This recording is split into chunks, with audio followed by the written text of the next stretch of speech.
Bueno, buenísimas tardes, noches. Para mí un placer estar en este espacio, a este homenaje tan bonito que le vamos a hacer a María José. Voy a cantarles una canción que le he compuesto a mi hija que se llama Mariposa, Mariposa del Jardín.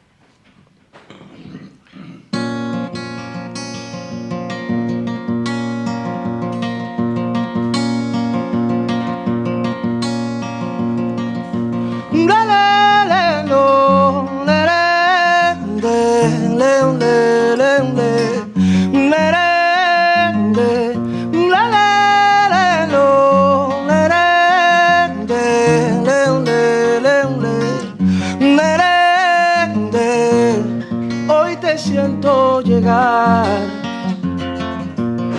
mariposa del jardín.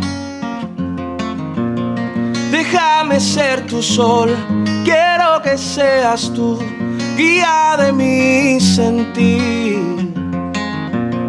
Manto de miel y mar, vuelo del colibrí que libará la flor, bordarás con tu voz un beso para mí.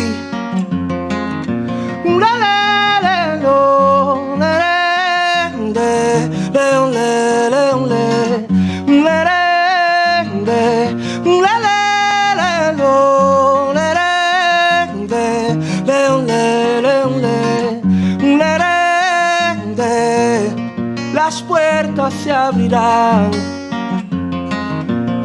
eco del río sonar, cada parte de mí apuntará hacia ti, sintiendo tu latir. Brillarás como eres, luz fugaz.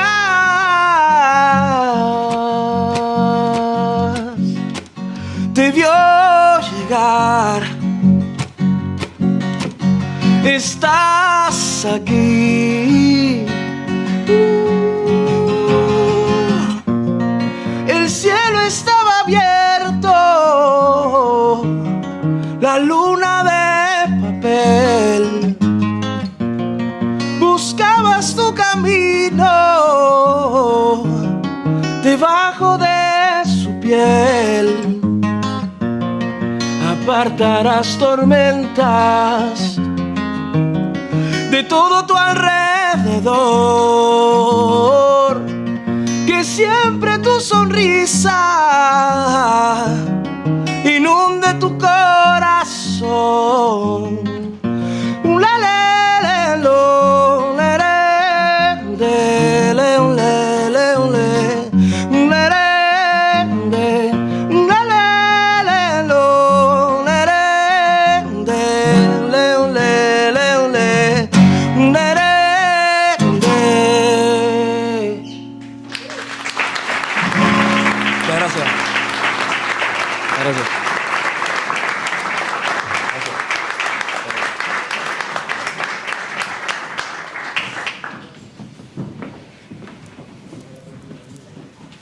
Isaac, teño que mover isto, non? Sí. Digo para colocalo xa para cando ahora falen os compañeiros. Bueno, boa tarde. Benvidas, benvidos a este primeiro acto deste curso no Ateneo, que xa vai sendo costume de que iniciemos facendo unha homenaxe a algunha persona que para nós é relevante. O ano pasado foi Elvira, que creo que a vexo por ali atrás. Está por aquí, Elvira. E este ano é María José Porteiro. E preguntarémonos por qué? Por que esta escolla? Bueno, pois decirmos que foi unánime, que foi unha cousa que cando dixemos e este ano a quen lle dedicaba, a quen facemos socia de honra? E foi como unha cousa así, que como se se puxera todo o mundo de acordo. Eu non falei, en aquel momento xurcho, de verdad, e todo, a María José Porteiro. María José Porteiro, por unanimidade. E María José é membra fundadora do Ateneo de Vigo, pero ademais forma parte da directiva e tamén do equipo de feminismo.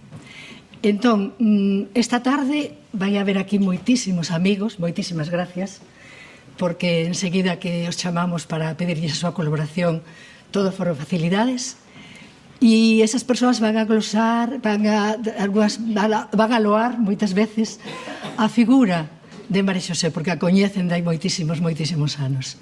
Nós, aparte desa vida profesional tan dilatada e tan brillante, pensamos que unha persoa boa, solidaria, empática, que está sempre aí para o que necesitemos, unha gran persoa e para min unha amiga. Entón, xa non vou a falar máis porque non son obxectiva en absoluto. Vou explicarvos como vai a ir un pouco o acto. En primeiro lugar van a falar estes amigos que temos convidados. Vai a falar primeiro Llerena Perozo, a continuación de Llerena vai a falar Alberto Avendaño. No, perdón, Alberto Avendaño, tuvemos un cambio, vai a falar Víctor Freixanes, xa teña memorizado como era antes. Vai a falar Víctor Freixanes. A continuación facemos un descansiño despois de Víctor e Reinier. Volvemos ao plan original? Volvemos ao plan original. Pois entonces, primeiro falará Llerena, filla de María Xosé, Llerena Perozo Porteiro. A continuación, entonces, falará Alberto Avendaño, que ten con María Xosé ese vínculo de ser persoas que veñen a América, Galicia. A continuación, escoitaremos outra vez a Reinier Aldana, a que lle dou tamén as gracias por esa canción tan bonita e porque nos trae eses ecos caribeños que sempre nos quentan o corazón. A continuación, despois del, pois vai a falar, en primeiro lugar, Manolo Bragado, que teñemos por aí, editor coñecidísimo e en ese momento casi cronista da cidade de Vigo polos artigos que nos fai en Faro.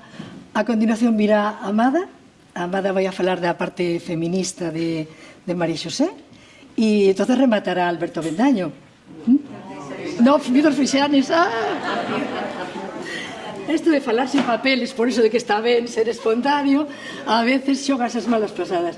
E entón, por final, Víctor, que foi amigo de tantísimos anos e que en este momento todos sabedes que é o presidente da Real Academia Galega. Sin máis, a primeira, Llerena.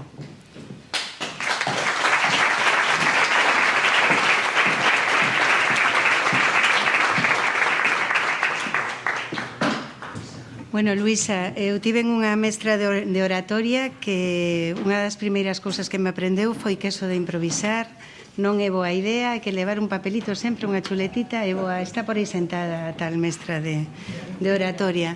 Mira que deixei a chuleta. Mira, es que está. Bueno, moi boa tarde. Isto que me mandan facer é tremendamente difícil. Vou ver se consigo facelo como pretendo. É moi difícil porque teño que falar da miña nai. Por iso tamén, cando me preguntou Luisa en que orde o facíamos, dixenlle de primeira, quero quitar o esparadrapo rápido. Que despois, ademais, van intervir unhas persoas dun calado e dun nivel tan extraordinario que resulta moi difícil ubicarme a min mesma aquí, non, diante de todas vos. Como teño ese prexuízo que quero esbotar, decidín empezar lendo un fragmento do prólogo que escribín para un libro de artigos que a miña nai María Xosé publicou hai un par de anos, que se titula Tamén eu, donde compila os seus artigos sobre feminismo, e que di así: dirá a lectora que é raro, se cadra sospeitoso, que unha filla prologue a obra da nai, neste caso, que unha filla abra as intervencións dunha homenaxe sobre a súa nai. Respondería eu que o raro é que isto non aconteza máis a miúdo. Nos máis de 20 anos que transcorreron xa desde que comecei tímidamente primeiro e da man desta miña prologada, e xa pola miña conta nos últimos 10, a impartir obradoiros de comunicación a mulleres, constatei que andamos escasas e necesitadas de modelos na esfera profesional, na praza pública. Modelos que se afasten do prototipo patriarcal. Estou me poñendo nerviosa. Sempre que pido ás alumnas que sinalen 3 mulleres as que admiran, sei que a probabilidade de que 2 das escollidas sexan a nai e a avoa. Vela aí onde fican os nosos modelos. No humano, no privado, no emocional, no exemplo do cotián. Tiven a inmensa sorte de ser traída a vida e educada por unha feminista cando o feminismo era algo que conviña non mencionar sequera se se pretendía unha supervivencia social. Se eu fose alumna miña, tamén escollería a miña nai para sinalar o meu modelo, tanto no eido público como no privado. Coido que isto é o que máis me acredita, máis que o feito en sí de ser a súa filla, sino o feito de que podo dicir como muller que participo da esfera pública e como muller da súa esfera íntima e privada, moitas cousas que desde outros ámbitos pois non quedarían sinaladas. Nese sentido, tamén estiven pensando que da súa carreira profesional e da súa vida pública hoxe se vai falar abondo. A min apetecíame moito falar de como esa vida pública, esa carreira profesional é compaxinada desde os anos 70 por unha muller neste Vigo, nesta Galicia e nesta España nosa, non?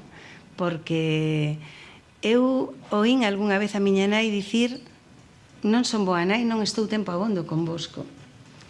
Isto acontece. Entón me parece importantísimo sinalar que esas esferas públicas estaba totalmente errada, era unha nai excelente e estaba tempo máis que suficiente de altísima calidade connosco. E ademais tiña unha capacidade para delegar certos aspectos que tamén vos poderíades comprobar en moitas esferas profesionais e da vida pública. Entón eu penso e digo, quen é esta muller da que estamos falando hoxe? Pois é a filla dunha labrega asturiana e dun labrego de Lugo que marcharon a Madrid, que se coñeceron e recoñeceron ali, onde ela naceu casi que accidentalmente, porque axiña marcharon a Cuba, tamén buscando novas oportunidades e sobre todo con ese degoiro de coñecer, de saber, de aprender, de vivir, non? Que tiñan eses meus avós e moita xente da súa xeneración. E ali medrou ela, en Cuba, entre os sons caribeños, os olores, os sabores, cunha revolución, cun pai revolucionario. Cuidado. E de pronto un día recibiu unha mensaxe que decía: tes que escoller unha boneca e un libro que vamos para Galicia e non sabemos se volveremos. Esa tamén a miña nai. A desa volta da emigración, a dese desarraigo, a desos cambios tan profundos que a fan chegar a ese Vigo de mediados dos anos 60 en inverno, vindo desde Habana. Ela descubriu que non era tan morena como pensaba, logo dun inverno en Vigo, e con aquel acento, non? E tendo que sacar aquí pois as materias de historia, de labores, fogar, religión, non? Vindo do modelo educativo da Cuba dos anos 60. Esa é ela tamén. Pero tamén é a que estaba no grupo de teatro con Dorotea Bárcena e con Diego Lago, Esperpento Teatro Joven. A que fixo o programa da Bisbarra en Radio Popular, aí na Rúa Príncipe, onde tantas veces eu merendei, en Lorena, que estaba debaixo, un dos primeiros programas informativos en galego que se fixeron en Galicia. Cousas que creo que é importante sinalar, máis alá de que logo pode ser que se repitan. A que era quen de ser casi que unha activista cultural, unha persoa implicada, a que tiña xa todos esos ingredientes que moi pouco despois veríamos consolidarse cando entrou no Concello, cando accedeu a outra esfera pública, non, que foi a da política, a xornalista, a que escribe, a que conta. Entón, vou rematar, porque non creo que sexa necesario facer uso deses 10 minutos que temos para dicir o que necesito dicir eu, tamén porque tendo a ser sintética. Unha das cousas que máis me sorprenden desta ave fénix que teño por nai é a capacidade que tuvo para sobrevivir a todo iso, para facer todo iso nese contexto tan tremendamente hostil, onde non só a mentalidade común era hostil ás mulleres emprendedoras, afoutas ou diferentes ou diverxentes, senón tamén incluso dentro do contexto máis privado, porque recoñezámoslo, tamén os nosos propios compañeiros e moitas compañeiras vivían a través desa mentalidade, e desenvolverse aí é unha proeza, pero ten unha proeza maior. E digo vos calé, ser filla de María Xosé Porteiro supón que sempre, onde esteas, cando alguén se entera de que és a filla de María Xosé Porteiro, sorrí. Sempre. E sempre che din cousas boas. Eso é moi importante. Hoxe pedinlle ao meu compañeiro a mediodía e xenlle, dame 3 adxectivos para a miña nai. Dime 3 cousas, porque eu teño aquí unha lista enorme. E dixo, xenerosa, observadora e dramática. Gustan os 3.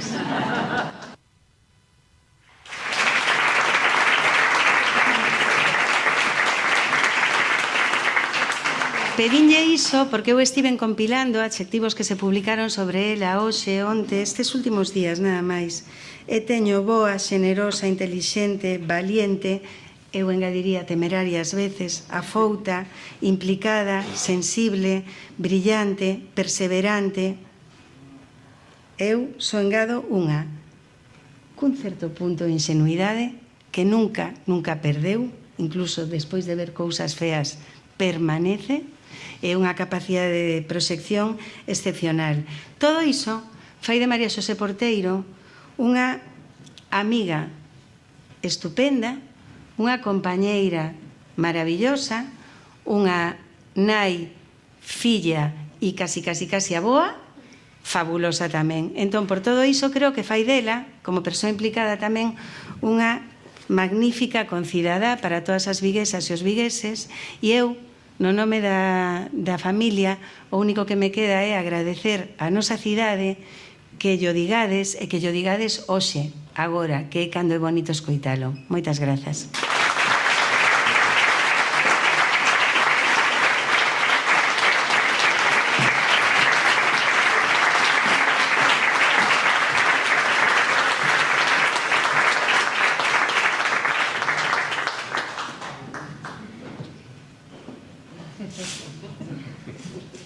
Bueno, ser o segundo non é xusto. Eu quería endelgarlle isto a Freixanes, que aparte de ser un amigo, é un persoeiro importantísimo da historia da cultura galega. É un compañeiro de viaxe. Entón, ese intento de que fose de segundo el quedou frustrado. O que non vai quedar frustrado vai ser os meus comentarios a María Xosé nun pequeno texto que escribín que se titula 10 minutos con María Xosé Porteiro, que é algo así como o que os mexicanos llaman un rapidín. En inglés é un quickie e en español é unha grosería. A amizade non necesita frecuencia. O amor sí, segundo Borges, que sabía do amor e de amizades a cegas. A miña relación con María Xosé creouse ás cegas, da maneira máis clarividente, máis humana, máis infrecuente. María Xosé é o cariño, a intelixencia, a beleza e a altura emocional desde que eu teño 20 anos, en Vigo, e ela escribe na prensa e fala na radio sobre uns rapaces líricamente descontrolados e disruptivos chamados Rompente. Remataban daquela os anos 70, empezaban os 80, e pouco despois deixamos de vernos as caras con frecuencia, ela e máis eu. Despois eu fágome seguidor dela na súa vida periodística que tantos anos máis tarde eu quixen emular en Estados Unidos. Despois eu fíxenme seguidor de María Xosé Porteiro na súa vida literaria. Non hai moito que lín unha das grandes novelas da historia da literatura galega que se titula Sándalo. Claro, agora son tamén seguidor e lector da súa filla.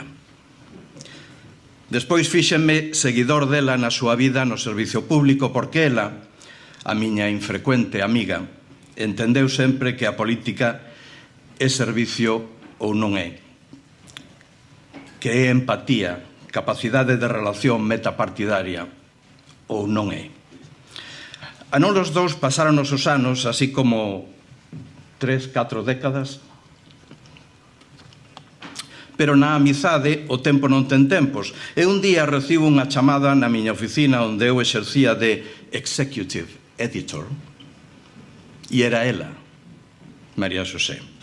a miña infrecuente amiga. Ela chamaba desde Vigo e eu contestaba na miña oficina do Washington Post en Washington, D.C. e dixen sí a todo o que ela me dicía. Porque con aquela chamada María Xosé fíxome mellor como persoa e fixo a Vigo e a Galicia presentes en min sin frecuencia, con normalidade, con galeguidade, con humanidade. Esa é a capacidade da Porteiro, a súa maxia. E aínda non dixen que ela é feminista, é dicir, humanista, e que nas nosas conversas privadas e intranscribibles eu sempre descontrolo o meu léxico machista para revelar e revelarme. Na súa xeración, na súa vida, María Xosé foi a única muller, tantas veces, a única ou unha das poucas mulleres no periodismo ou na política. É dicir que todos os demais arredor daquelas mesas eran homes, dá un pouco de grima. Pero volvamos a aquela chamada. Ao pouco tempo, a Porteiro empezou a publicar no washingtonpost.com e falamos de máis proxectos, de máis conexións, falamos. Ata que Xunia e máis eu decidimos volver a Galicia con actitude de permanencia. Pero antes, María Xosé veu a Washington e tiven o privilexio de introducila un chisco no meu mundo, de facerlle ver que Galicia, como ela sempre soubo, está en todas as Américas. Un día nun café de Washington cantou co meu sogro, a dúo, un danzonete cubano. Unha cousa que vean, que danzonete prueba e vete, yo quiero bailar contigo al compás del danzonete. Ela é capaz de darlle o ritmo. Eu non. Outro día recitou conmigo, a dúas voces, un poema de Rosalía de Castro, nunha primeira edición de 1863 de Cantares Gallegos. Espera, que está aquí. Airiños, airiños, aires, airiños. Airiños, aires, airiños da miña terra. Airiños, airiños, aires, airiños, levádeme a ela. Sin ela vivir non podo vivir contenta. Cande queira que vaya, cóbreme unha sombra espesa. Teño as grabacións. Isto ocorreu na Biblioteca do Congreso de Estados Unidos e ali estaba con nos a directora da Gran Biblioteca Nacional do país e ali María Xosé máis eu falamos galego.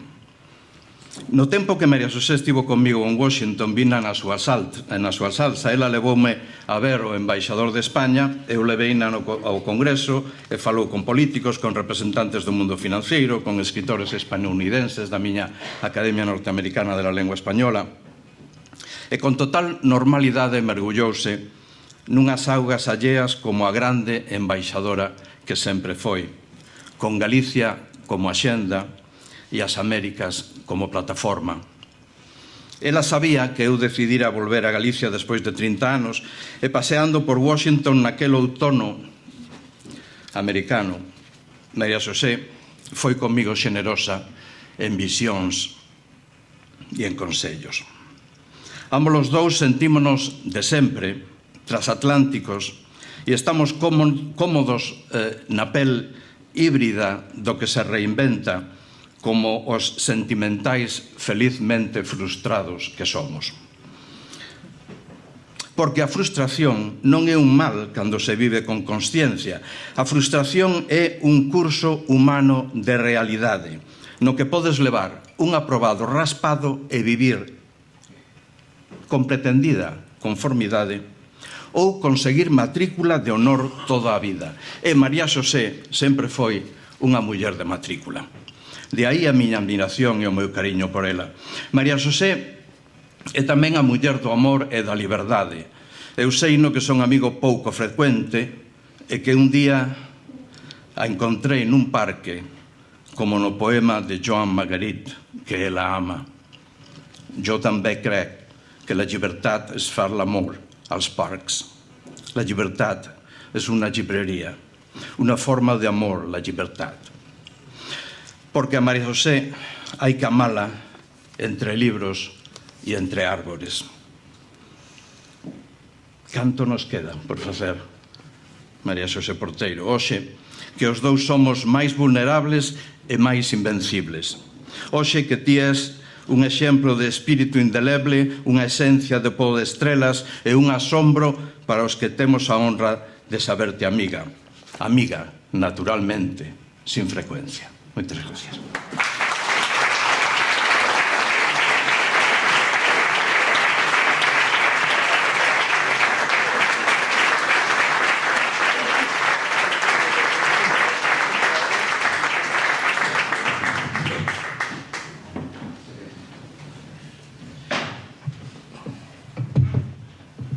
Bueno, antes de cantar la próxima canción, ya que se hizo una cita de ese danzonete, quiero cantarles un pedacito, a ver cómo suena eso. Los que no los han escuchado. Porque es una cosa que llevo escuchando desde niño. Yo soy nacido en La Habana, llevo 12 años viviendo aquí. El danzonete. Danzonete. Prueba y vete. Yo quiero bailar contigo al compás del danzonete.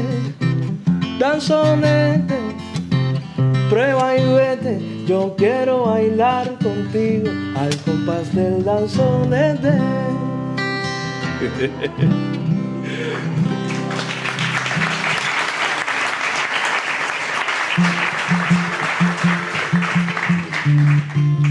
Y la verdad que para mí es un placer que María José esté escuchándome. Para mí un placer cantarte a ti, cantarle a todos los presentes, en especial a ti. Esto que voy a cantar se llama Tu Libertad. La canción anterior, Mariposa de Jardín, ambas compuestas aquí en Galicia, en esta casa que para mí, yo nunca me he sentido como un extranjero. Es un sitio que a primera vista, cuando se me vencieron los 3 meses de mi visado de extranjero, llamé a mi madre y le dije: mamá, me he enamorado de esto aquí, me voy a quedar. Mi madre me ha dicho: adelante, hijo, vamos. Esto se llama Tu Libertad.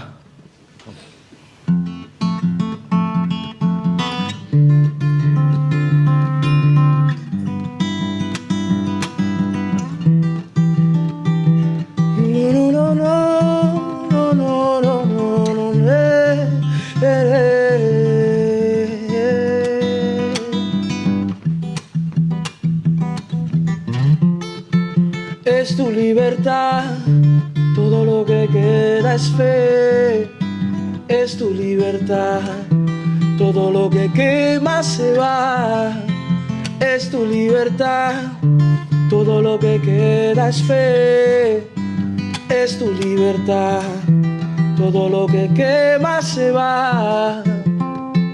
Campanas de sal no mueven el pecho, y la sombra del tiempo es un animal sobre mí, comparsa mayor de los sentimientos, no impiden lo tierno de tu sonreír. Es tu libertad, todo lo que queda es fe. Es tu libertad, todo lo que quema se va. Es tu libertad, todo lo que queda es fe.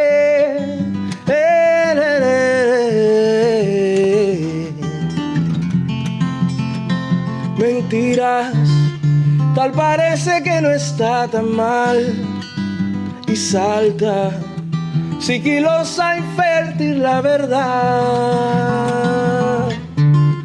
Sigilosa y fértil la verdad.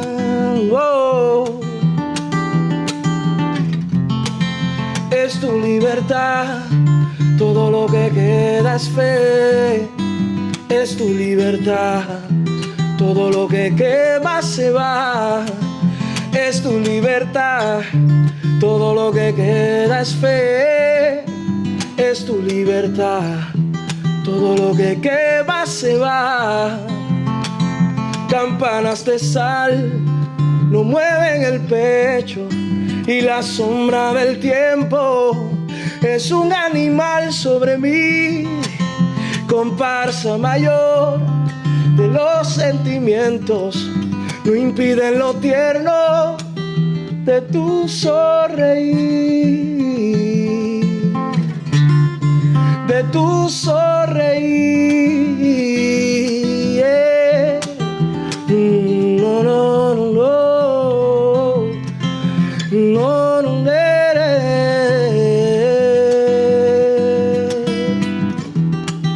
de tu sonreír.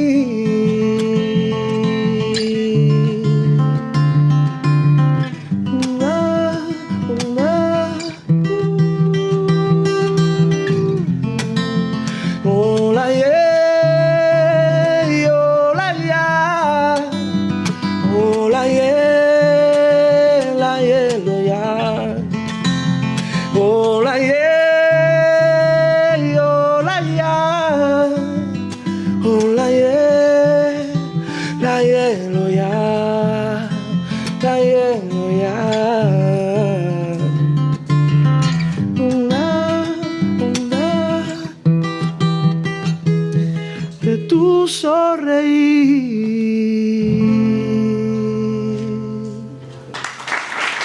Muchas gracias.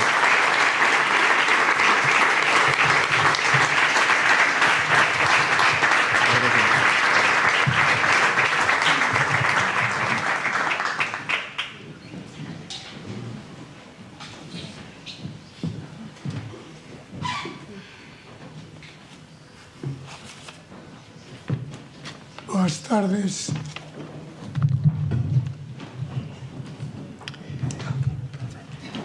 Eu preparei un texto do que hoxe unha parte del está publicado no Faro de Vigo e é unha semblanza de María Xosé Porteiro, pioneira.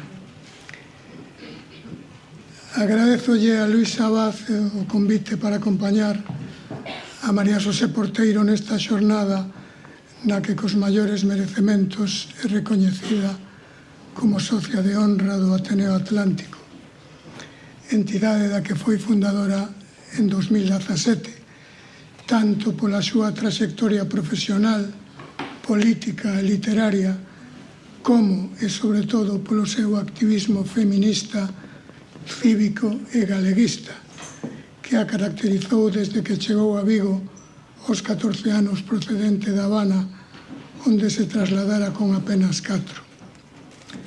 Unha vida comprometida coas causas máis xustas, entre outras a da igualdade e a da lingua nosa, que por ventura volve ser celebrada en Vigo tras recibir en 2020 o Premio Ernestina Otero outorgada polo Consello Municipal da Muller. Nunha cidade afectada pola doenza contagiosa da hipérbole e o emprego injustificado do ditirambo, cando estas figuras retóricas perderon case todo o seu valor estilístico, pretendo establecer un contrapunto, como sei faría o meu amigo compositor Enrique Macías, adoptando para chufar a Porteiro un rexistro contido e equilibrado, para falar dos moitos méritos e valores que hoxe celebramos con ela, o que non impedirá que utilicemos o superlativo con moita frecuencia como obriga a trayectoria da homenaxeada.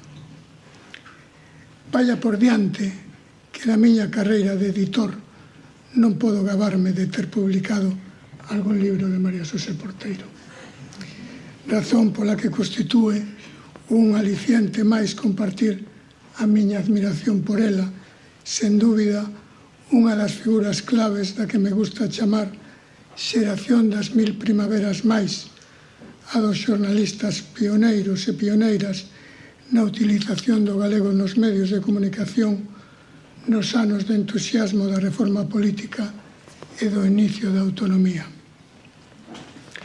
Repasando na biografía da Porteiro, atopamos a súa vinculación cos medios con apenas 19 anos, despois de estudar nos institutos Santo Tomé do Calvario e na Escola de Secretarias da Caixa de Aforros, cando xunto a José Antonio Perozo fixo durante 5 anos en La Voz de Vigo, entón emisora del movimiento, o programa cultural Antes del Silencio, patrocinado pola cafetería Montesol no que se chegaron a convocar 2 edicións de premios de poesía en galego e en castelán.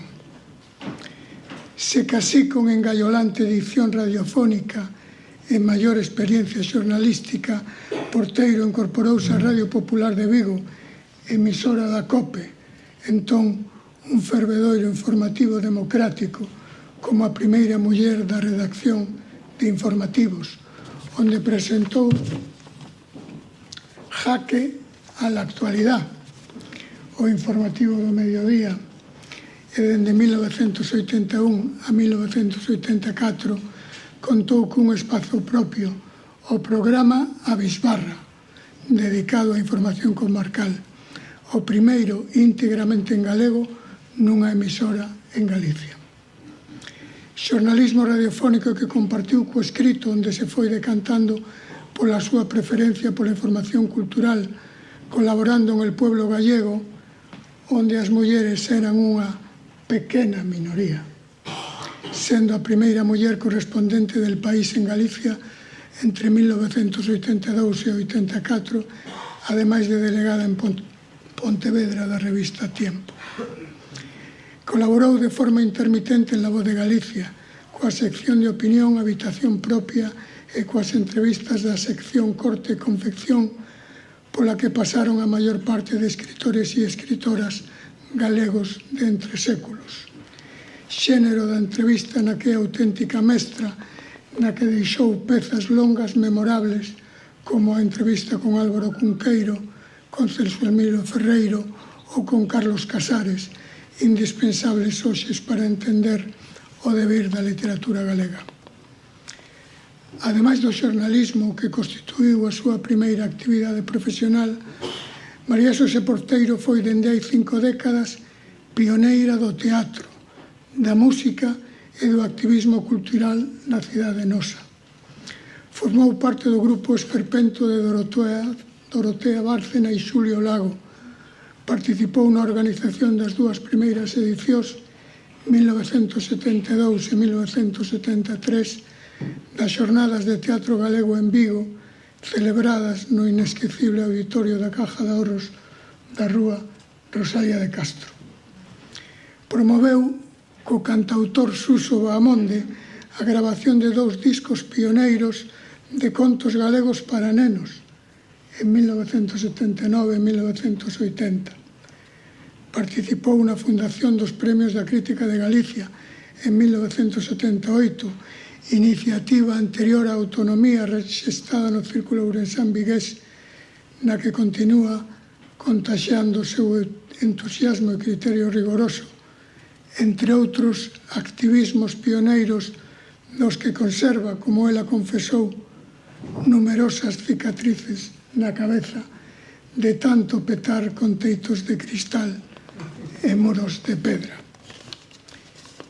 Penso que foi na súa actividade política asumida dende o seu compromiso feminista onde fixo algunhas marcas e abriu ao mesmo tempo máis espazos para a esperanza.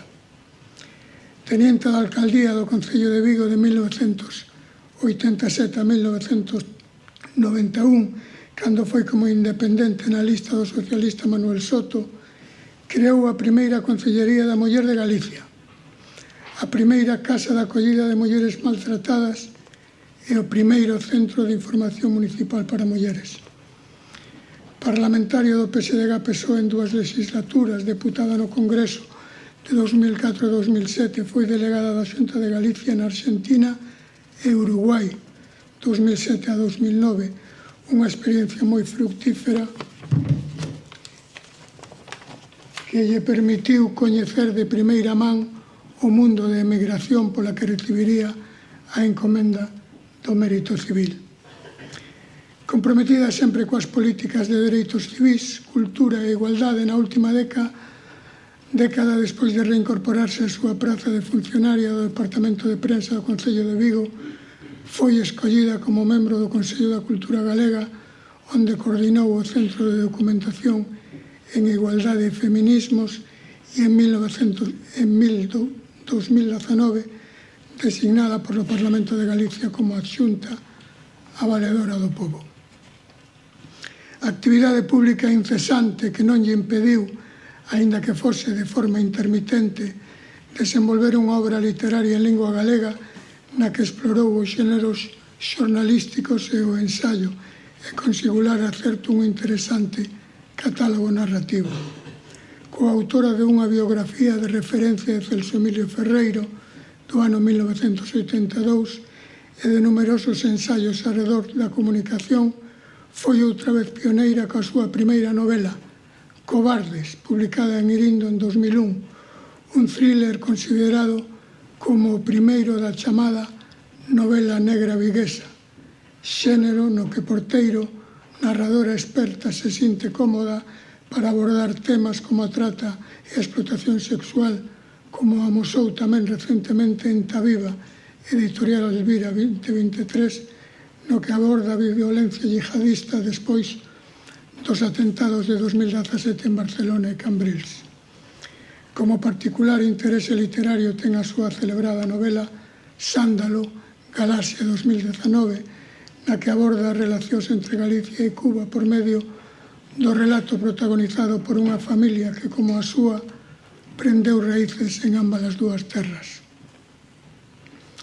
Licenciada en Publicidade, xornalista radiofónica, correspondente de prensa, columnista de opinión, entrevistadora, narradora, ensayista, biógrafa, lectora, xestora cultural, conferenciante, activista feminista, activista do asociacionismo cultural, concelleira, deputada, embaixadora de Galicia, vicevaledora.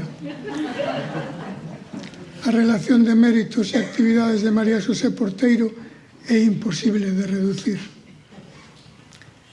Nunha presentación recente de Taviva, dixen en Pontevedra que só lamentaba na súa trayectoria que no seu día, no ano 2007, non optase a encabezar a loita pola alcaldía de Vigo, o que con idéntica retranca volvo a lamentar hoxe. As miñas beizóns e admiracións, María Xosé, pioneira por tanto e tanto para todas. Gracias.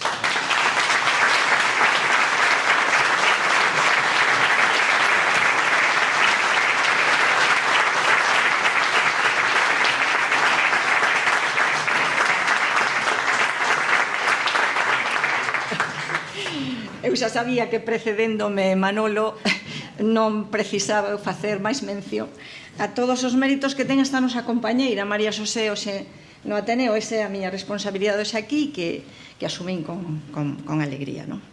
Entón, bueno, ese marco de brevidade que nos solicitaron, xa sabía que había montóns de cousas que xa se iban decir, e, sen embargo, cando María Xosé fala de sí, parece que non fixo nada. Porque, como afirma a nosa presidenta, é unha muller certamente humilde, malia o impresionante currículum que ten. A miña intervención, como dixen, ben motivada por ser compañeiras na Comisión de Feminismo do Ateneo, no Ateneo, pero especialmente nesa comisión, motivo do cal nos reunimos, bueno, pois tamén con certa frecuencia para tomar un café e compartir un pouco de tempo e falar das posibles actividades que, dun xeito transversal ou especificamente no Ateneo, nos gustaría levar a cabo. E aí é onde unha das cualidades que no meu Llerena aflora, pois a súa xenerosidade. A súa xenerosidade sempre está aí e sempre chega ilusionada, sempre propón ideas atinadas, nos entrega tamén o seu coñecemento e, sobre todo, a súa formidable axenda de contactos. Grazas. Estou tamén, ou sobre todo, para celebrar o seu compromiso feminista. Desenvolveu non toda a súa travesía vital, non só como xornalista, como política, como escritora, que todo ese perfil que acaba de ser tamén contado por Manolo, senón tamén no seu percorrido persoal, como tamén quedou dito, non? Porque ser feminista é algo que fai parte da identidade de quen se di tal cousa, non? Atravesa todo o que facemos, colócanos nun lugar dende onde sentir, vivir e pensar o mundo. Cando interiorizamos esa perspectiva non podemos deixar de interpretar con esa clave o que pasa e o que nos pasa. Non se pode ser feminista a tempo parcial ou feminista de cara á galería. Daquela, todo o que facer profesional e persoal de María Xosé está atravesado por ese compromiso activo. Eu penso que o feminismo activo, o feminismo en acción, toma 3 vías principais. Da parte máis teórica, a teoría política permite formulación de obxectivos e establecer unha senda de traballo para logralos. Como teoría académica de investigación permite analizar a sociedade con esa perspectiva de xénero e tomar conciencia da desigualdade para trasladar esa visión a un ensaio, a un artigo de opinión ou a un documental. Como movimento social impulsa un activismo transformador que precisa da visibilidade nos medios de comunicación. E en todas estas tarefas, en todas estas actividades, María Xosé destaca moito.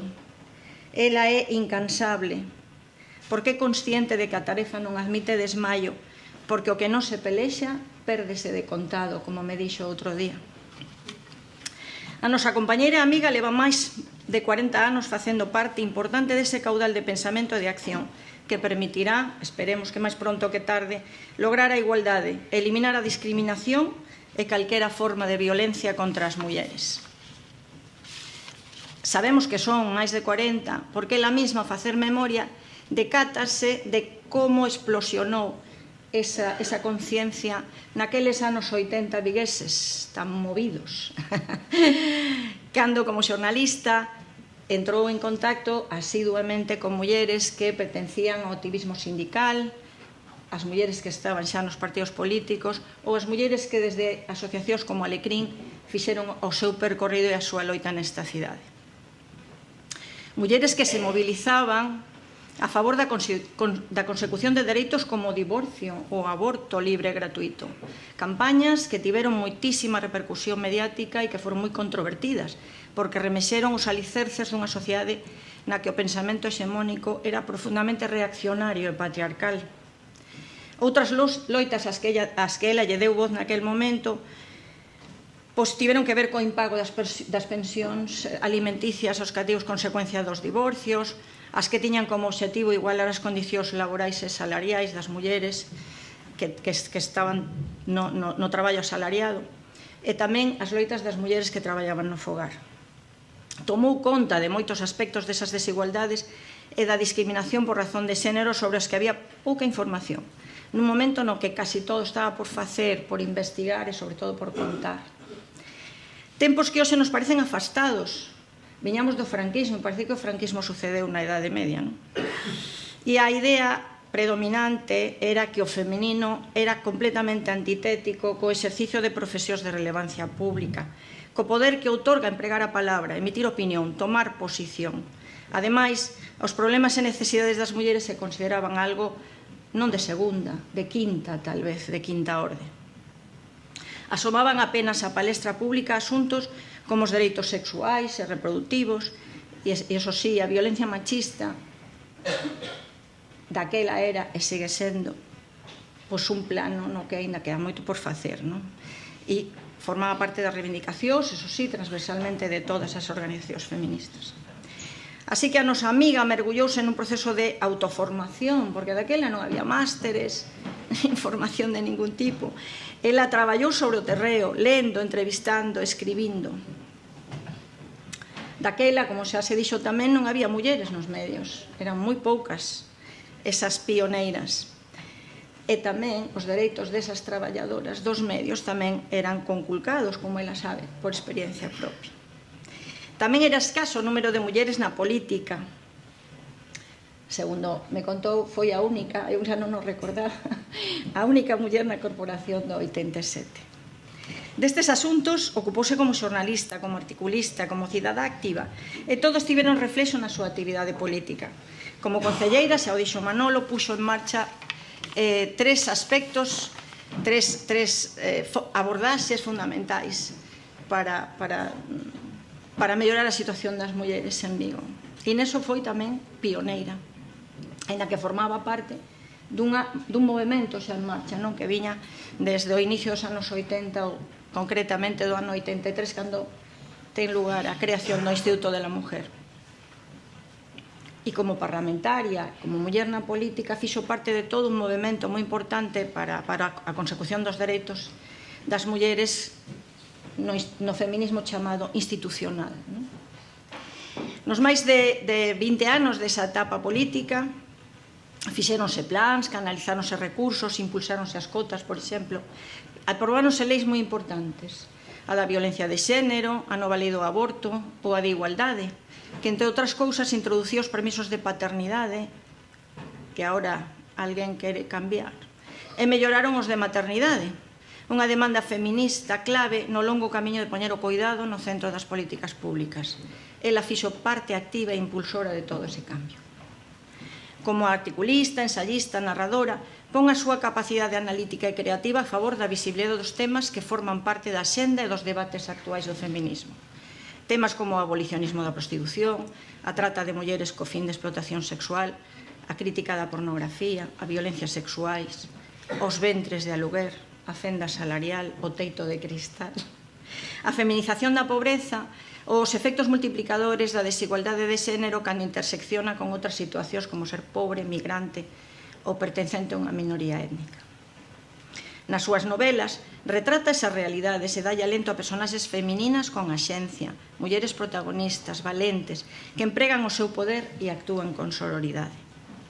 Por todo canto fixeches, faz e seguirás facendo, moitas grazas, querida amiga.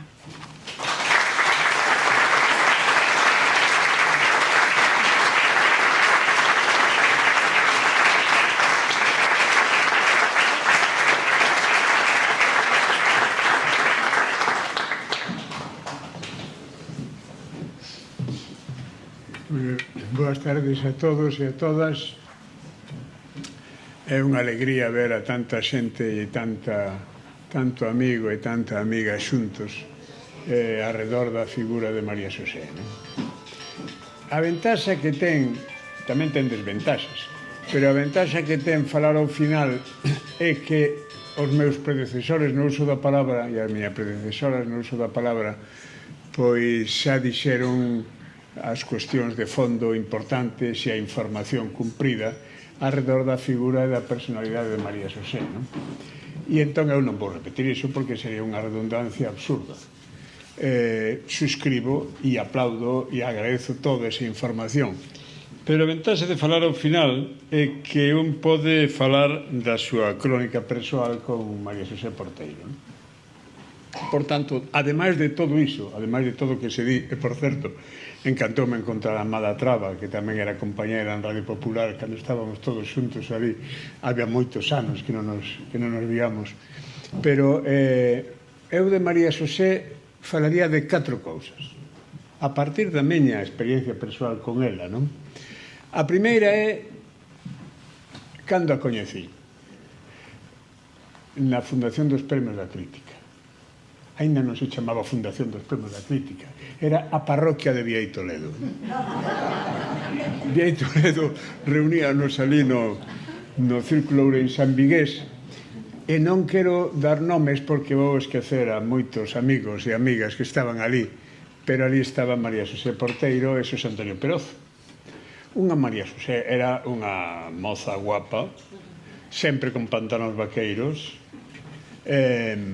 que viña do teatro, alrededor do mundo do teatro, e discutíamos ali todo o que había que discutir, incluídos os diseños de Mantecón, que facía aqueles diseños, e os diseños de Manolo Janeiro, e todo ese tipo de elucubración de todo tipo. E ali naceron os Premios da Crítica, ademais de un activismo cultural importante dende abaixo e por riba das etiquetas políticas. Unha das cousas que caracterizaba aquel grupo era que respetaban... cheiraba todo do lado da esquerda, e do lado do nacionalismo, do galeguismo, pero non había etiquetas políticas de tíes destes, tíes daqueles outros, non. Había o señor párroco nos permitía pois que estivésemos todos alrededor desas discusións con un talante estupendo, e logo íbamos ás Cangas a cear. As Cangas era un sitio que tiña un teito de canizo, é que se despois de comer collías un cacho pan e pasabas polo teito de Cadizo, xa facías as sopas con toda aquela mugre que había ali en riba e ibas para casa alimentado. Pero bueno, eses encontros que se facían unha vez a semana, pois eran moi intensos e eran incluso mesmo moi apaixoados. É dicir, cando creamos os premios da crítica, tivemos unha xuntanza na miña casa, María Xosé se acordará, supoño que ali na Praza da Constitución, e de repente entramos en crisis todos. Eu non sei se foi ao amigo Miguel Anxo Murado ou non, Víctor Vaqueiro, dixo que isto era un acto impresentable. Ao día seguinte estaba todo convocado no Hotel Xamil, todos estaban ali, estaban vendidas as entradas, porque daquela pagábamos todos, cada un poña o diñeiro. E entramos en crisis. Entonces, este é un acto burgués e, por tanto, impresentable. E entón montouse aquela noite que non sabíamos se o día seguinte ia a ver ou non ia a ver os premios da crítica. Ao final houve os premios da crítica e ali falou Panchulo, ali falou Ferrín, ali falou eu creo que tamén Fernando Randulfo, o noso inesquecible Fernando, non sei se anda por aí Elvira, pero bueno, éramos o cariño, non? Ali con Roy Alonso, con Pilar. Entón, ali estaba María Xosé xa. Estaba no activismo, era unha mociña, era unha rapaza nova, bueno, a non nos parecía máis nova que a nós, pero depois non era tan nova que a nós. Mais ou menos éramos todos do mesmo tempo. Somos todos máis ou menos do mesmo tempo, pero era un grupo extraordinariamente unido que nos queríamos moito e que saíamos a pegar cartéis pola rúa. O día das letras galegas organizamos aquela romaría en Castrelos e íamos a pegar cartéis pola rúa e tal, menos Alonso Montero, que dixo que el xa non tiña edad para andar pegando cartéis. Entón, marchouse para casa. Pero o resto, alá fomos a pegar cartéis e chegábamos a casa con toda a cola no pelo e tal. Bueno, esa é a primeira María Xosé Porteiro que eu coñecín e que non podo esquecer. A segunda foi xa como xornalista. Ela viña de facer na Voz de Vigo un programa importante, moi activo, pero sobre todo cando se incorpora a Radio Popular. En Radio Popular había un grupo que nunca esqueceremos, a José Andrés Hernández, o director, que era de Salamanca, e, por tanto, tiña unha sensibilidade a prol do galego que non tiñan os galegos da redacción. E estaba tamén o Gerardo González Martín, que era de Ávila, e que viña as miñas clases de galego para aprender o galego, e acabou falando un galego moi correcto, moi decente. E ali foronnos capturando algúns, pouco a pouco, e fomos construindo pois unha emisora atípica, porque Monseñor Cerviño, que era obispo, deixábanos facer. Alguén, non vou dicir nomes, pero teño na cabeza, acusoume de ser do Partido Comunista, cousa que non é certa, podía ser certa, pero nunca fui do Partido Comunista. E entonces eu, pois, tiña 20 e poucos anos, fun ali ao director a decirlle, mira, pois pasa isto públicamente en Ourense e tal, e dixo, e de ver a Monseñor Cerviño, facedlle unha entrevista e xa verás como non pasa nada. E efectivamente, fomos a ver a Monseñor Cerviño, que era un santo varón. Ali estaba María Xosé, entre a María Xosé estaba Xosé María García Palmeiro, que non sei se andará por aquí, pero era tamén outra das persoas especialmente queridas por todos nós. Estaba Xerardo Rodríguez, que facía aquel programa de noite de Galicia de noite, e o galego ia entrando sobre todo na FM, que era onde había unha conexión importante con todos os estudiantes, eles e elas en Santiago de Compostela, que seguían o Canal 2 de Radio Popular. Nese Canal 2 galeguizámoslo todo, foi todo en galego, e ao final conseguimos a galeguización de todos os informativos da emisora. Logo foi cando Radio Popular pasou a ser a COPE, integrouse na COPE, ficharon a Luis del Olmo e fixeron aquela cousa. Eu fui un representante sindical alá para defender a posición das emisoras galegas, que queríamos un circuito propio, perdemos. os únicos que ganaron foron os vascos, que eles sí conseguiron un circuito propio porque os bispos vascos apoyaron as iniciativas dos xornalistas vascos, pero nós quedamos absolutamente sós ali, volvimos e, bueno, logo pouco a pouco, pois, aquel grupo foi sobrevivindo e foi marchando. Pero María Xosé estaba ali xa como un punto fundamental, que era o programa A Bisbarra. A Bisbarra era unha especie de recolleita de información e de participación cívica alrededor de todas as terras dos arredores da cidade de Vigo e o Hinterland, non? Dende o Morrazo pois hasta Tomiño e a parte do sur. E María Xosé era a voz daquelas emisións que eran especialmente queridas e especialmente participativas. Por tanto, aí é cando eu xa conectei máis íntimamente con María Xosé, máis no plano profesional, e ela xa estaba moi traballando no ámbito do xornalismo, por exemplo, a relación con Celso Emilio Ferreiro e coa familia Celso Emilio Ferreiro, a relación con Álvaro Cunqueiro, a relación con todo o que tiña que ver ca construcción da crónica dos escritores galegos que eran os nosos mestres, os nosos admirados mestres, e que ela ia recollendo naquelas contribucións. Con algunha outra que lle encargara, me parece que fora, non sei se Xulián Maure ou Luís Mariño, para Xerais. Quen é quen no Parlamento Galego? Quen é quen no primeiro Parlamento Galego? Que, bueno, era un intento de facer algo que moitos defendíamos, que era levar ao mundo editorial non só a literatura, sino tamén a vida, aquelas actividades e aquelas preocupacións e aquelas noticias, facer tamén do proxecto editorial o que era un pouco a noticia, levar o espírito do xornalismo tamén a ese mundo, non? E aí estaba María Xosé Porteiro antes da súa condición de novelista. Logo entrou no mundo da política activa. Bueno, aí eu seguina, non a acompañei porque eu estaba noutras sensibilidades, non no PSOE, pero ela estaba no galeguismo, non?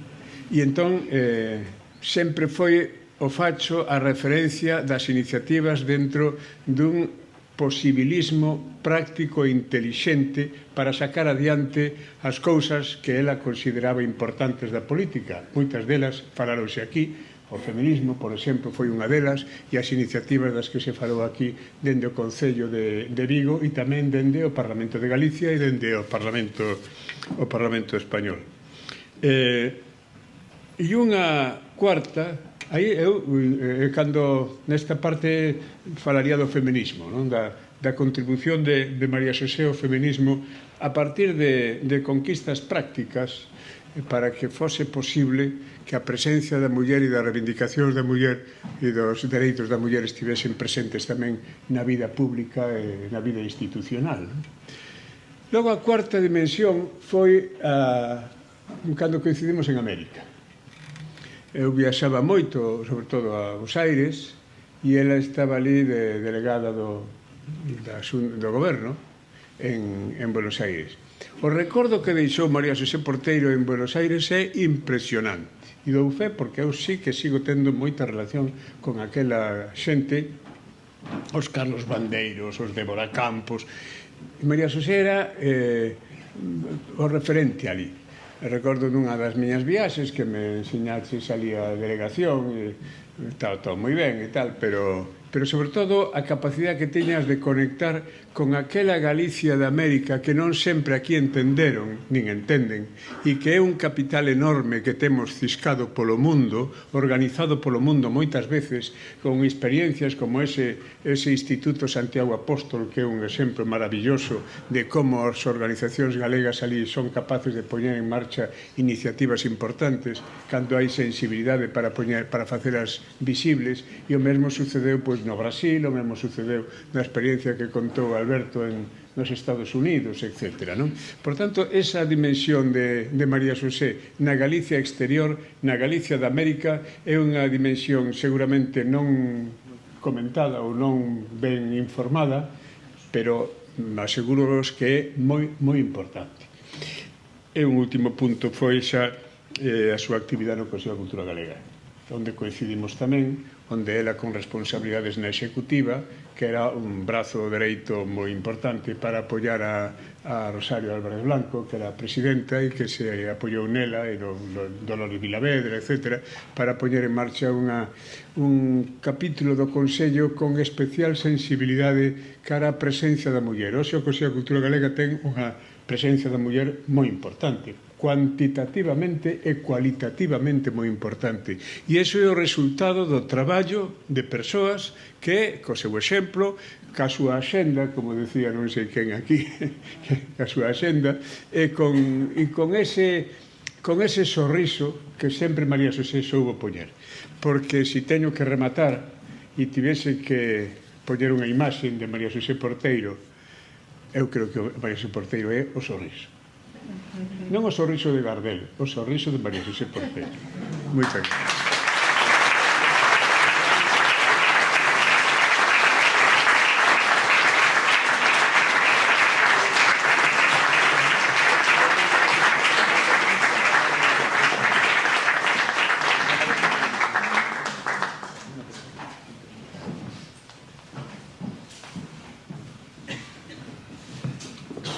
Bueno, imos rematando e non sin antes decirvos que recibimos moitísimas adhesións a este acto de cantidad de entidades das que vou simplemente decir unhas pouquiñas para non abrumar. Aquí presente o grupo de homenaxe a Andrea López Chao, que está aí representado por Ansedes, que despois che van a facer un pequeno obsequio ao remate do acto. A Fundación Eva Moroza, que tamén está aquí presente, está Xavier e Arancha. Disculpan a súa asistencia María Xosé, Celia Porto, presidenta da Asociación Vicente Risco, que non puido estar con nós, Xosé María Palmeiro, que tamén do que falou antes Víctor, e que esta mañá chamou moi apenado que non ia poder estar, e igualmente Luisa Álvarez Pousa. Despois mandan tamén aviso desde a Radio Enxebre en Bos Aires a través de Verónica Torres. E na distancia deixan un saúdo Carlos Schroeder, Sonia Villapol e Arancha Fernández Crespo. Vamos a ver se somos capaces de que vexamos as súas caras.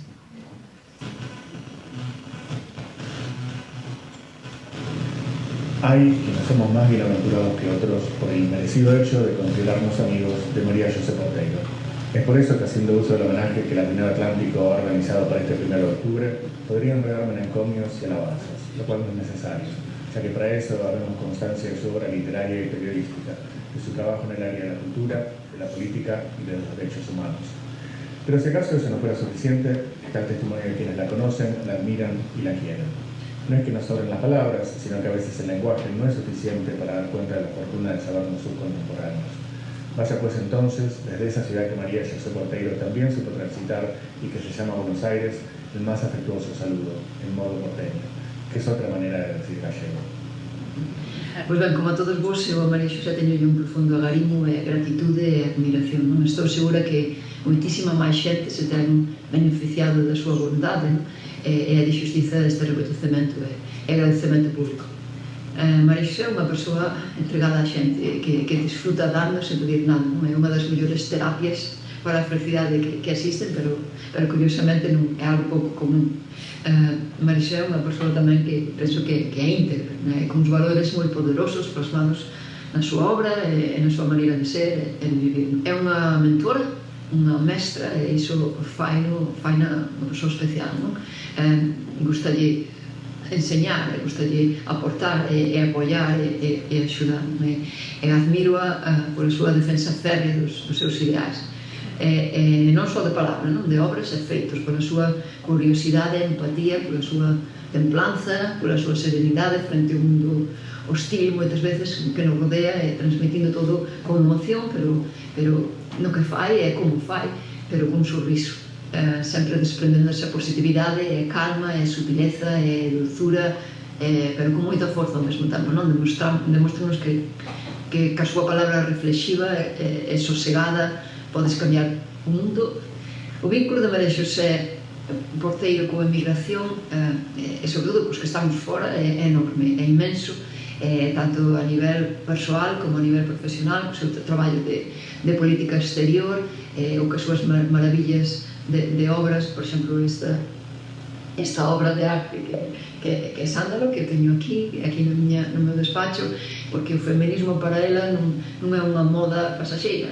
A prova delo foi, por exemplo, a súa participación xunto con outras parlamentarias galegas como Pilar García Negro, etc., na Conferencia Mundial sobre a Muller en Beijing no ano 1995, por exemplo, un exemplo de moitas. María Xosé loita a conciencia pola xustiza, pola defensa dos valores, e eses valores, e para ilo tivo tamén que expoñerse durante a súa carreira a unha vida fora da zona de confort. Iso é unha realidade, para romper eses moldes e rachar estes estándares para que a rareza de antes agora sexa o cotidiano. E nada máis, afortunados Alberto e Elena, todos os presentes, que hoxe te acompañan en persoa, xa la pudera estar eu, e como ti ben dis todo mel sobre filloas, e como tamén ti te defines a ti mesma, cando dis, sempre pensei que eu son o que fago, muller de pensamento e acción, e non podo estar máis que de acordo con esa frase. Disfruta moito do día e unha forte aperta. Boas tardes, Vigo, boas tardes, Galiza, desde aquí, desde A Habana, Cuba. Son Arantxa Fernández Crespo, presidenta da Cátedra de Cultura Galega da Universidade de La Habana. Quero agradecer ao Ateneo e a Luís Sabán por facerme este convivio a participar na homenaxe a María Xosé Porteiro. E, sobre todo, por facerme representar esa parte de María Xosé que é a súa humanía, a súa humanidade, que tanto define e tanto fai parte dela. Eu coñecín físicamente a María Xosé Porteiro en 2019, durante os festexos polo 500 aniversario da cidade, cando ela veu comisariando a exposición O soño cubano da emigración galega. Digo físicamente porque en realidade as nosas almas xa se coñecían desde hai moitos anos, desde moitas xeracións. As nosas almas viaxaron xuntas moitas veces neses aleves vapores negreiros dos que falaba Curros Enríquez. E aquí recoñecéronse, por fin, porque tanto a súa alma como a nosa, como a miña, representan milleiros de mulleres, milleiros de galegas que emigraron e que atravesaron moitas veces nunha viaxe continua de ida e volta as dúas beiras de Galicia, a emigrante e a territorial, Galicia e América. E non se pode contar a historia de Galicia, nin a nosa identidade, sen contar coas mulleres. E non se pode contar a historia de Galicia sen contar coas mulleres emigrantes. E para iso está María Xosé Porteiro, grazas ao seu libro, Sándalo, onde puido exorcizar a todas esas mulleres que ela leva dentro. E teño a sorte, e agradezoche moito, que me fixeches despertar a miña alma de galega migrante, recoñecerme nesas mulleres das que fala Sándalo e entender que fago na Habana e cal é o meu labor. Defender, recuperar e loitar pola memoria histórica e axudar a contar a epopea da emigración galega, onde as mulleres son parte tan importante. Grazas por todo, María Xosé, grazas por cada día no persoal e no laboral, por recoñecerme e por facerme parte da tua familia. Un bico moi grande a todas vos.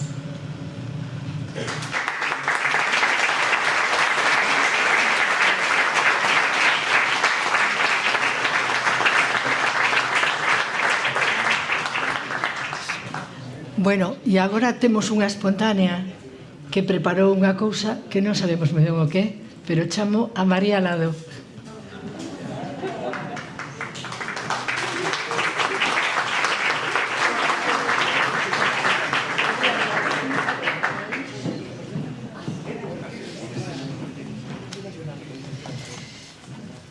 Ben, estou moi feliz e síntome moi emocionada de poder ser la espontánea porque fixen un regalo para María Xosé e vou no ler porque como son poeta, as poetas todos afamos con uns poucos versos e forramos moita pasta. É un poema que se titula Homenaxe a María Xosé Porteiro, un título moi lorquiano, lo que ves es lo que hai. homenaxe a María Xosé Porteiro. É a selva un lugar escuro, amiga, inhóspito para os colibrís inquedos ou para esas outras aves saltarinas que, agora non lle sei o nome, esas que se alimentan de bolboretas e despois arrincan a voar hinchadas de futuro como de helio. É puro perigo a selva. Non se recomenda atravesala en soidade, aunque é certo que nada pode deter a ansia, a curiosidade e a forza de quen desexa facelo, como a túa, querida. Atendamos entón as sendas xa abertas por pequenos e intelixentes animais que co seu brillo de esmeralda camiñaron antes ca nós. Na inxusta desorde da paisaxe, a súa vontade de navío pode pasar desapercibida, pero ese insistir furou a vegetación velenosa e ben sabes que, con determinación, afundiron as unllas nas codias das árbores que nos impedían o paso. Por veces, mesmo as morderon con rabia. Entón, as pesadas moles, esas árbores senlleiras, inamovibles, entón caeron, porque elas, ca súa palabra de cousa, fixeron irse abaixo os seus piares e atrás deles alá foron as bóvedas que sejaban o ceo. Daquela, se agora camiñamos, se o sol nos abraza o lombo, debemos agradecer a esas inusuais criaturas a súa coraxe. Non dá moitas a selva, non vos creades. É preciso un concerto de astros e mareas, un firmamento en homenaxe que cubra dunha punta a outra do océano, e só así alumean na noite os camiños limpos e solleiros que elas abriron.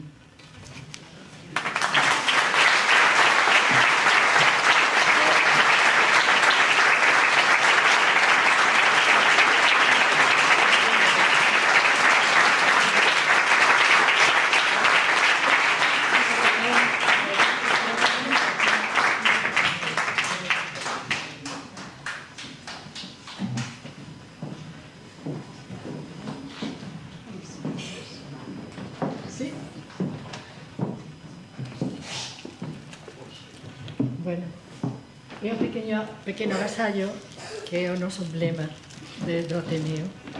Entón, se me deixas, poñecho donde te queiras. Igual isto perforamos e facemos daño, non?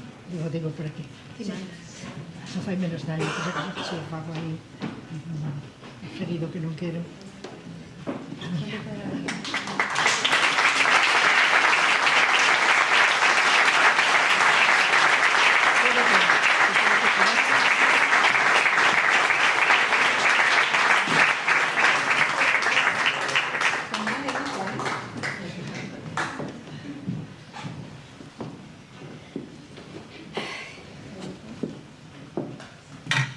Grazas. ¿No? Sobre todo, grazas. Teño que decir algo, aparte de todo o que podedes imaginar que sinto e que non son quen de trasladar, de expresar, de resumir.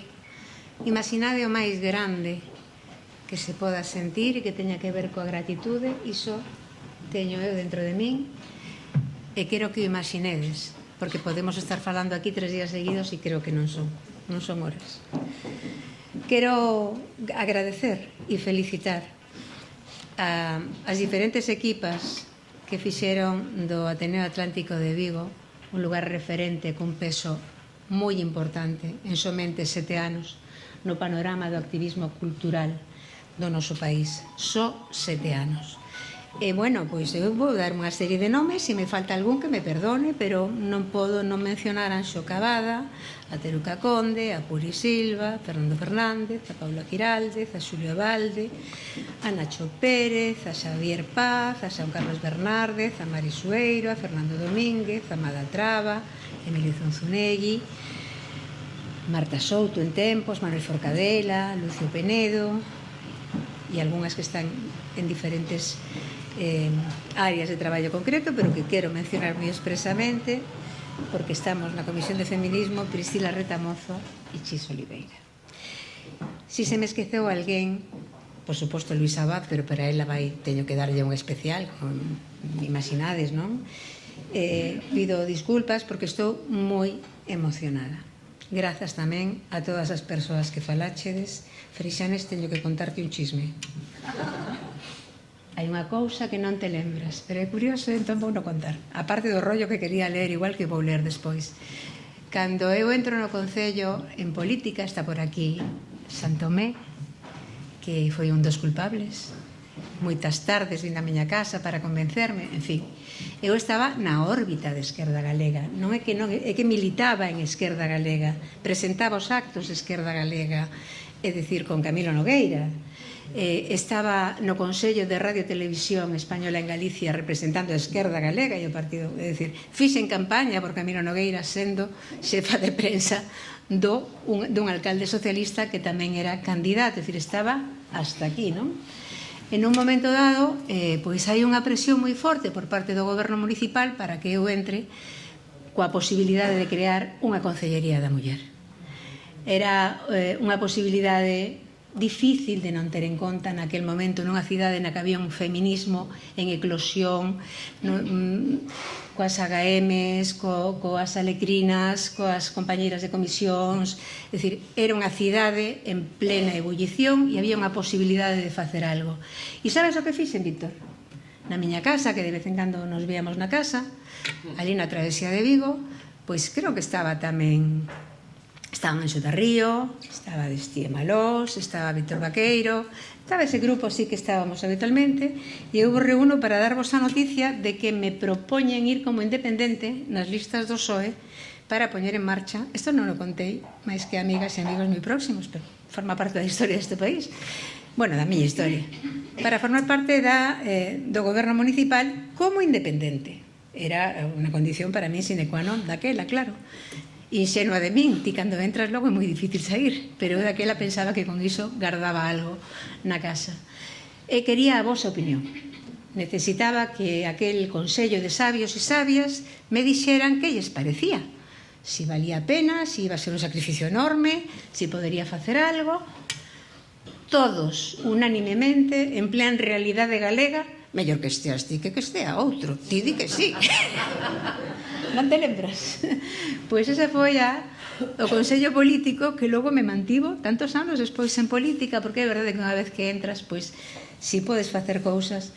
Pero con isto quero dicir que sempre me sentín moi unida a aqueles grupos cos que comecei e que non fixeron máis que medrar, porque eu se vexo caras que están na miña vida desde sempre e outras que se incorporaron novas. Grazas, se algo fixen mal, pido disculpas.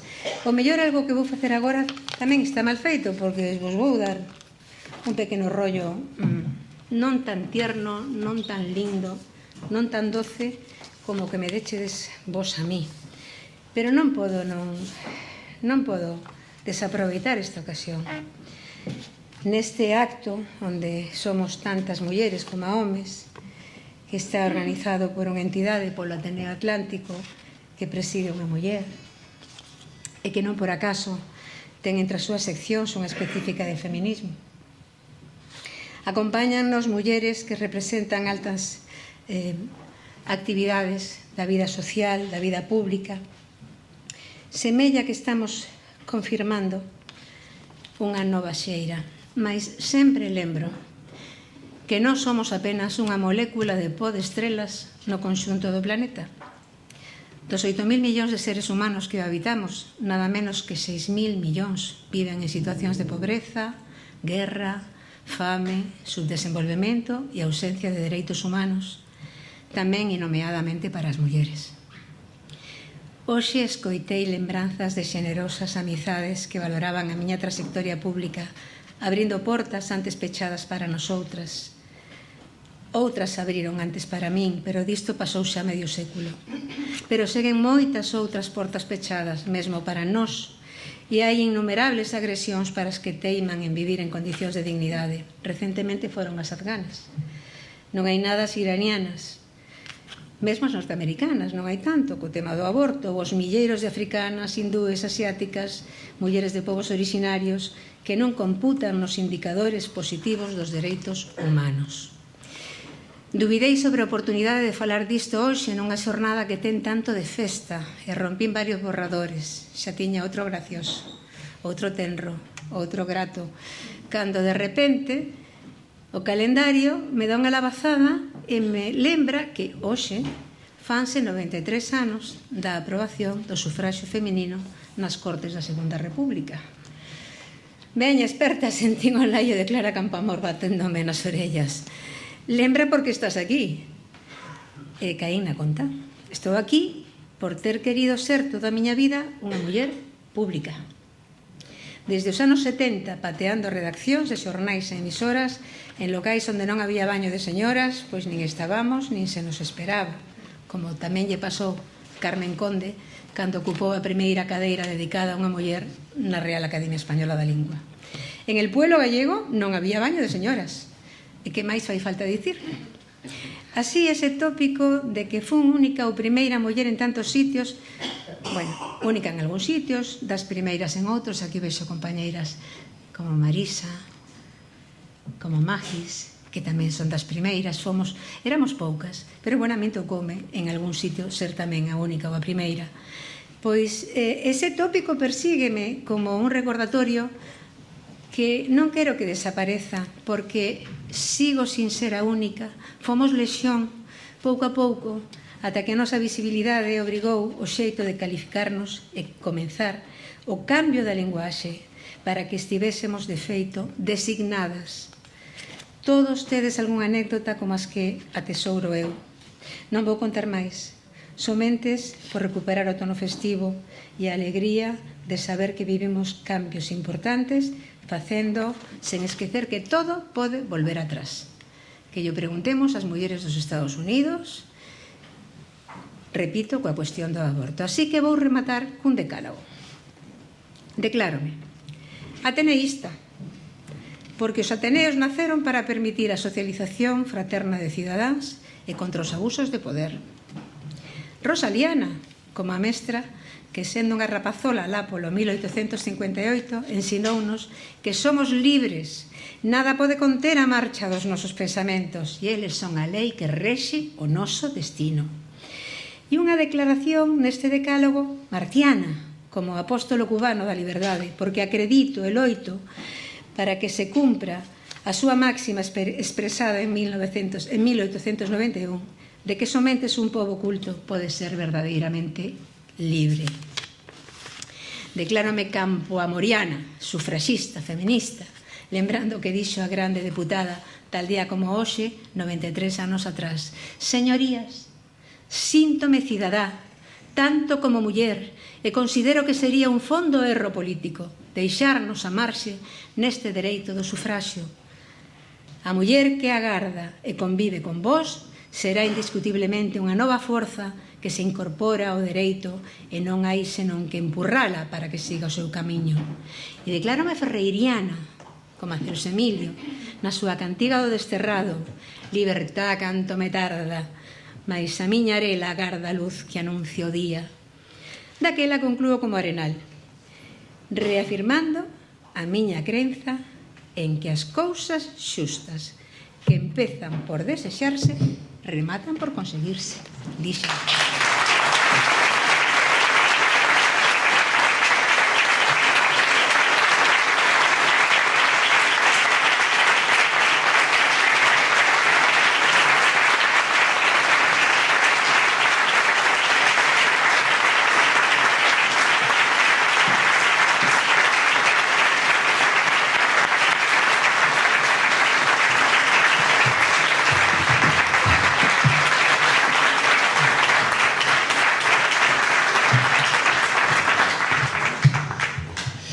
Bueno, y ahora me ha tocado finalizar este momento tan especial.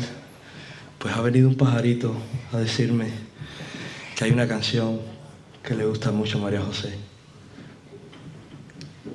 Vamos a cantarlas todas juntos porque sé que se la sabe todo el mundo aquí. Y la voy a cantar junto con una amiga de María José. ¿Puedes dejarme un momento, por favor?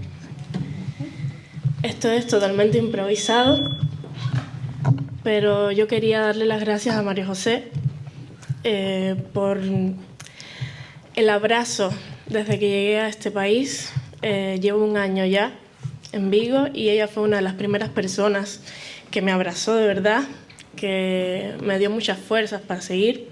Yo aún soy muy joven, pero creo que vine desde Cuba con ese mismo deseo que ella vino tan joven, de pues irse de esa tierra que la vio crecer, que la vio soñar.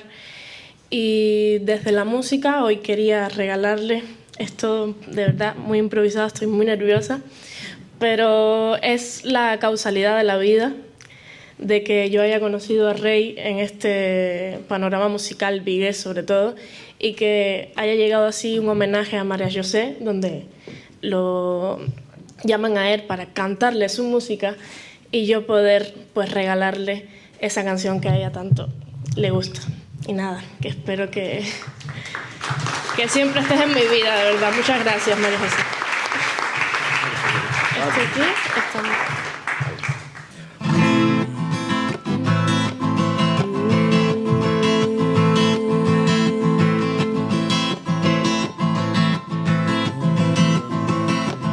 Aunque tú me has echado en el abandono, aunque ya han muerto todas mis ilusiones, en vez de maldecirte con gusto en todo, en mis sueños te colmo, en mis sueños te colmo de bendiciones.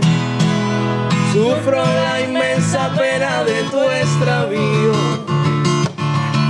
siento el dolor profundo de tu partida y lloro sin que sepas que el llanto mío tiene lágrimas negras como mi vida. Tú me quieres dejar y yo no quiero sufrir. Contigo me voy, mi santo, aunque me cueste morir. Repítelo, tú me quieres dejar y yo no quiero sufrir. Contigo me voy, mi santa, aunque me cueste morir. Si tú me quieres dejar y yo no quiero sufrir, contigo me voy, mi santa, aunque me cueste morir. Tú me quieres dejar y yo no quiero sufrir. Contigo me voy, mi santa, aunque me cueste morir. Si tú me quieres dejar y yo no quiero sufrir, ay, niña, no seas mala, que yo no quiero llorar. Ay, mamá, tú me quieres dejar y yo no quiero sufrir. Contigo me voy, mi santa, aunque me... Ay, mi santa, yo te quiero. Ay, no me abandones. Contigo me voy, mi santa, aunque me cueste morir. Tú me quieres dejar, yo no quiero sufrir. Contigo me voy, mi santa, aunque me cueste morir. Tú me quieres dejar, yo no quiero sufrir. Contigo me voy, mi santa, aunque me cueste